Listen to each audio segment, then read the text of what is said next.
talala tashiilay tabantaabiya dadaal hirgalay turaqa oo loo dhaabay tayeen ciidanimo heerkii u sareysay maxsuul turxaan la oo mirihiisa loo aayay ciidamada BNBF waa tusaalaha nool ee dawladda Puntland ee Soomaaliyeed ku tanaaday 12 sano kadib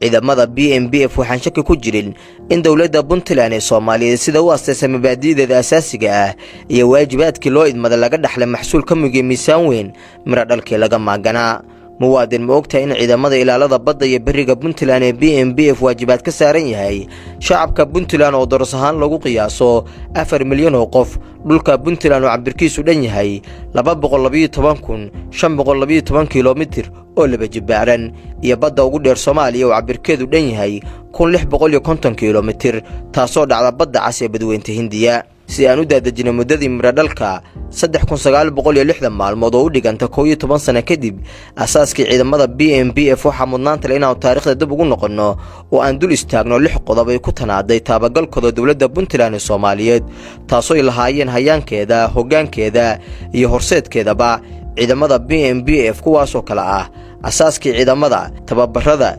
hirgelinta saldhigyada howlgallada laga gungaaray yoolasha iyo qorshayaasha mustaqbalka asaaskii ciidamada BNBF ciidamada badda iyo bariga Puntland ee BNBF waxa la asaasay October 2010 12 sano ayaa hadda laga jooga asaaskoodii mabaadi'da asaasiga iyo waajibaadka shaqo loo asaasay ayaa salka ku hayay difaaca badda iyo dhulka Puntland si gaar ah la dagaalanka burcbadeedka argagixisada kalluumaysiga sharci darrada ah jiriifka iyo tahriibka saldhigyada October 2010 kaliya ma ahayn asaaskii ciidanka sidoo kale waxa la buddhigay taliskii ugu weynaa uguna horeeyay ee ciidanku ku yeeshaan dhulka Puntland kaasoo ku yaala magaalada Boosaaso intaas kadib waxa la asaasay 12 saldhig oo 10 kamid ay hadda shaqeeyaan kuwaasoo dhacay magaalooyinka xeebaha ee gobolada Puntland iyo dhulka buuraleyda Calmadow iyo Calmiskaad haddii aan dul istaagno 10 saldhig ee hadda shaqeeya waxa kamid ah taliska caasimadda dawladda Puntland ee Garowe saldhigga degmada Qandale ee gobolka Bari saldhigyada degmooyinka Caluula iyo Baargal ee gobolka Gardafuul saldhigga degmada Xaafuun ee gobolka Bari saldhigga degmada Ayl ee gobolka Nugaal kadib soo afmeeridii ciribtirka iyo kagungaaridii aafadii burcbadeedka la dagaalankii jiriifka kalluumaysiga sharci darrada ah mukhadaraadka hubka sharci darrada ah tahriibka iyo ka hortaga falalka lidiga ku amniga ee ka dhaca badaha ciidamada badda iyo bariga Puntland ee BNBF waxay xoog saareen sidii Puntland looga sifayn lahaa argagixisada marinka habaabsan waxaana saldhigyo horle laga hirgeliyay buuraleyda Calmadow oo qaybo kamid ay ku dhuumaaleystaan argagixisada marinka habaabsan kuwaas oo kala ah talisyada Galgala Balli Khadar Sugurre iyo Af Urur oo dhamaantood ku teesan buuraleyda Calmadow ciidamadu waxay howlgallo joogto ah ka fuliyaan buuraleydaasi iyagoona ka gaaray guulo waaweyn oo 10 jabba u noqday argagixisada talisyada loo buddhigay loona qalabeeyay sida xeelada iyo istiraatiijiyadda fogaan araga ku suntan waxa asaas u ah difaaca sharafta masiirka mustaqbalka iyo nabadgelyada shacabka Puntland ee Soomaaliyeed dhammaan talisyada ku teesan badda iyo dhulka Puntland ay ka howlgadaan ciidamada BNBF waxay cadowga Puntland ugu diideen jiif iyo joogba waxay ka hortagaan hagardaamada iyo dhagarta ay u maleegayaan shacabka Puntland kuna khalkhalgelinayaan nabadgelyada iyo xasiloonida shacabka Puntland intaas waxa soo raaca oo ay gacanta ku hayaan ciidamada BNBF shaqooyin iyo goobo muhiim ah kuwaas oo kala ah amniga garoonka diyaaradaha magaalada Boosaaso dekedda magaalada Boosaaso ay qayb ka yihiin ilaaladeeda sugidda amniga xilliyada doorashooyinka sugidda amniga shirarka waaweyn ee looga aayatashanayo masiirka Puntland ee ka Soomaaliyeedba iyo sugidda amniga madaxda dalka halyeeyada ciidamada BNBF kama daalayaan ma garanayaan kama meermeerayaan marna waajibaadkooda dastuuriga ah tababarada dugsiga tababarada ciidamada badda iyo bariga Puntland ee BNBF dufcadii ugu horeysay waxay ka baxday 2010 sano kadib waxaa ka baxay 10 dufcadood oo qaatay takhasusaad kala duwan kuwaasoo maxsuulkooda maanta loo aayay. waxaa maragma doontaa inay ka fooseen saraakiil aqoon ciidannimo, karti iyo hal adeegba leh, xirfadlayaal xeelo sare u leh farsamaynta iyo wadidda gaadiidka badda iyo beriga, macallimiin duruusta ciidannimo ku leeliya dhammaan ciidamada kala duwan ee dowladda, xeeldheerayaal juqraafi oo badda iyo beriga Puntland badarsay. qalinku ma koobi karo, oraahna laguma gaari karo duruusta lagu najaxay ee laga bartay dugsiga tababarada ciidamada BNBF ee waa baro maantay berina bar dalkaagana baraare ku gaarsii. maxay yihiin faa'iidooyinka laga dhaxlay ciidamada BNBF? mirihii laga dhaxlay asaaskii ciidamada BNBF waxa ugu mudan ciidan tayo leh, tacliin leh, tirsan oo tayaysan, akhlaaq ahaan iyo agab ahaanba u dhammaystiran, saraakiil carbisan oo aqoon leh, shaqo abuur dhalinyarada Puntland ay ku tanaadeen, xirfado si xeelo sare leh loogu muunaday howlwadeennada iyo ciidamada kala duwan ee BNBF, helidda dhalinyaro hogaamin leh oo lagu aamini karo hagidda dalkooda, tababarayaal ciidan oo xirfadoodu sarayso, waxayna hanteen oo lagu aaminay tababarada ciidamada kala duwan ee dowladda Puntland sida daraawiishta iyo booliiska, waxayna gacanta ku hayaan dugsiyada General Green Baran, Xorgobla Qardho, 54 Garowe, Abqaali iyo Godad Gaalkacyo. waxayna halkaasi ku tababareen dufcado kala duwan oo isugu jira booliis iyo daraawiish, kuwaasoo ka najaxay dugsiyadaasi. howlgallada la dagaalanka burcabadeedka 2011 ilaa 2013 waxaa la fuliyey kumanaan howlgallo qorshaysan oo lagu ciribtirayo aafada burcabadeedka. howlgalladaasi waxaa lagu fuliyey badda cas iyo badweynta Hindiya. deegaanada laga sifeeyay aafada burcabadeedka waxaa ka mid ah Laasqoray, Boosaaso, Qandalac, Caluula, Baargaal, Xaafuun, Bayla, Ayl iyo Garacad.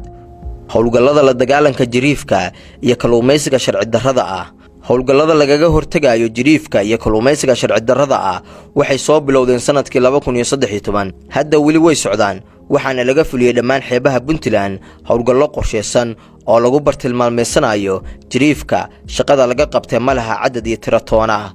howlgallada la dagaalanka tahriibka, hubka sharci darrada ah, mukhaadaraadka iyo ka hortagga falalka lidiga kuwa amniga ee ka dhaca badaha. ciidamada badda Puntland ee BNBF waxay ka howlgaleen gabadfalada tahriibka, hubka sharci darrada ah, mukhaadaraadka iyo ka hortagga falalka lidiga kuwa amniga ee ka dhaca badaha. 2011 sidii loo bilaabay weli way socdaan, ma joogsan doonaan. ciidankuna badda way ku jiri doonaan intay falalkaasi khaldan dhacayaan. howlgallada la dagaalanka argagixisada. ciidamada Puntland ee BNBF waxaa markasta ka go'an la dagaalanka ciribtirka iyo ka hortagga dhagarqabayaasha argagixisada tamarta yar ee ku dhuumaaleysta meelo yar oo ka mid ah deegaanada Puntland. waqti kasta waxaa socda howlgallo ka dhana argagixisada Al-Shabaab iyo Daacish. maladaan ciidanku habeen iyo dharaarba waxay ku foogan yihiin siday u bartilmaameeysan lahaayeen firxadka argagixisada, waxaana ka go'an haleelyada ciidamada BNBF inay sii wadaan howlgalladaasi inta laga soo afmeerayo dhagarta argagixisada Al-Shabaab iyo Daacish. howlgallada gurmadka taageerada shacabka. hayaankii taageerada iyo gurmadka shacabka Puntland ee soo bilowday 2011 ilaa hadda wuu socdaa. ciidamada shacabka Puntland ee BNBF waxay fuliyeen biyo dhaamis, gargaar caafimaad, caawimaad raashin, gurmadka musiibooyinka dabiiciga ah iyo ka qayb qaadashada arrimaha bulshada. dhammaan taageeradaasi ma laha cadad iyo tiro toona, maadaama ay tahay waajib saaran ciidanka iyo hoggaankoodaba. howlgallo wadareed. ciidamada badda iyo bariga Puntland ee BNBF waxay markasta wada shaqayn dhow la leeyihiin ciidamada kala duwan ee dowladda. si wada jir ayay u gutaan waajibaadkooda shaqo iyo mas'uuliyadaha loo idmaday, waxayna gacan buuxda ka siiyaan ciidamada kale helista xogaha cadowga iyo dhagarta ay maleegayaan.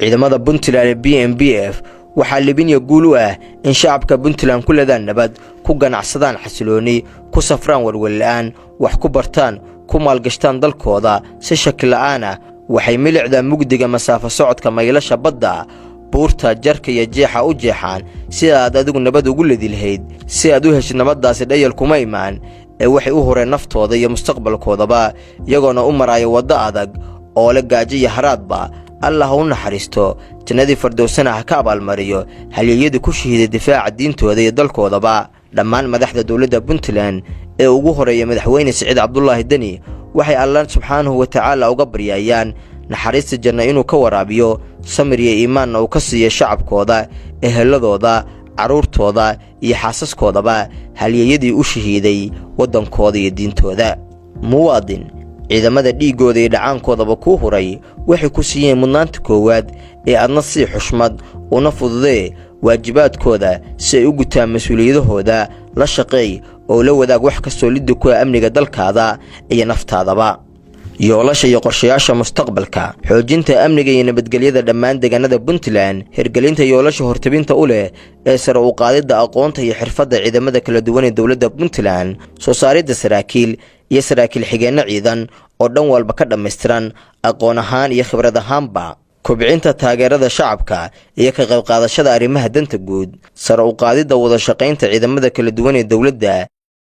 taliska guud ee ciidamada BMBF waxay shacabka Puntland ku wargelinayaan nambarka gaaban ee 3311 kaasi oo soo wici karto si lacag la'aan ah ku soo dhawow taliska guud ee ciidanka BMBF